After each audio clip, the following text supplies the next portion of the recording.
မင်းသားဟာအိယာပေါ်မှာတခုခုကိုအားရပါးရလုပ်နေတာကိုသူ့ရဲ့အမတော်ကမြင်သွားပါတယ်။အမတော်ကတော့သူ့ကိုနေကင်းကြောင်တောင်မှညဉ့်ညမ်းတာတွေလုပ်နေတယ်လို့ထင်ပြီးဒေါသတကြီးနဲ့စူပူလိုက်တာပေါ့။ဒါပေမဲ့တကယ်တမ်းတော့သူ့လုပ်နေတာကညဉ့်ညမ်းတာမဟုတ်ပဲဓာဆွဲကျင့်စဉ်ရဆိုတဲ့ထူးဆန်းတဲ့ပညာရဲ့တစ်ခုကိုလေ့ကျင့်နေတာပါ။ဒီကျင့်စဉ်ကတစ်ခါဓာဆွဲတိုင်းသူ့ရဲ့တိုင်းပညာအဆင့်တန်းကတစ်ဆင့်ပြီးတစ်ဆင့်တိုးလာတာဖြစ်ပြီးအချိန်ပေါင်းတသိန်းပြည့်သွားရင်တော့ကဘာကြီးကိုတောင်ဖျက်ဆီးနိုင်တဲ့ကောင်းကင်ဖြတ်ဓာဆွဲကျင့်စဉ်ကိုရရှိမှာဖြစ်ပါတယ်။ဒါကြောင့်သူဟာနေရောညပါအိမ်မက်ထဲမှာတောင်ဓာဆွဲတာကိုမရက်မနာလုပ်နေတာပါ။အမတော်ကသူ့ကိုလူယုံမာလို့ထင်နေတယ်လို့တခြားအကူကြီးတွေကလည်းသူ့ကိုအယူတယောက်လို့သတ်မှတ်ထားကြပါတယ်။သူ့ရဲ့ဆရာကတောင်တင် जा မှုတွေလုပ်နေတော့သူကအောက်မှာဓာပဲတစ်ဖြက်ဖြက်ဆွဲနေတာကြောင့်စိတ်မရှိတော့ပဲမင်းသွားခြင်းနဲ့နေရာသွားပြီးဓာပဲဆွဲတော့အဆူပြီးမောင်းထုတ်လိုက်ပါတော့တယ်။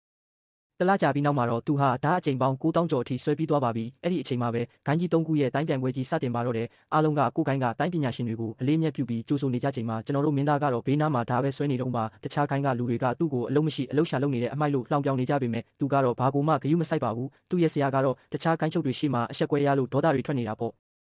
ပြိုင်ပွဲစတာနဲ့ပြိုင်ဘက်ဂိုင်းကတိုင်းသမားတစ်ယောက်ကစင်ပေါ်တက်လာပြီးအားလုံးကိုစင်ခေါ်ပါတယ်။အမတော်ကရှေ့ကနေထွက်တိုက်ပေမဲ့ခဏလေးတွင်းမှာပဲအပြင်းထန်ဒဏ်ရာရပြီးရှုံးနိမ့်သွားပါတယ်။အဲ့ဒီအချိန်မှာမကွယ်ဝတ်တက်တဲ့အကူကြီးကမင်းသားကိုအဆက်ခွဲဖို့အတွက်ငါညီကမင်းကိုတစ်ချက်တည်းနဲ့တတ်နိုင်တယ်ဆိုပြီးမြောက်ပင်ပြီးစင်ပေါ်ကိုတွန်းတင်လိုက်ပါတော့တယ်။စင်ပေါ်ရောက်တော့မင်းသားကတိုက်ခိုက်ဖို့ထက်သူ့ရဲ့ဓာဆွဲတဲ့အရေးအတွက်ပြည့်ဖို့ကိုပဲအာရုံစိုက်နေပါတယ်။သူဟာဓာအချိန်ကြီးတသိန်းပြည့်ဖို့88ချိန်ပဲလိုပါတော့တယ်။ဒါကြောင့်ပြိုင်ဘက်ကသူ့ကိုကန်ထုတ်လိုက်ပေမဲ့သူကပြန်ထလာပြီးဓာကိုပဲအပြင်းထန်ဆက်ဆွဲနေတာပါ။ပြိုင်ဘက်ကသူ့ကိုအထင်သေးခံရတယ်လို့ခံစားရပြီးနောက်ဆုံးတက်ကွက်နဲ့တိုက်ခိုက်ဖို့လုပ်တဲ့အချိန်မှာပဲ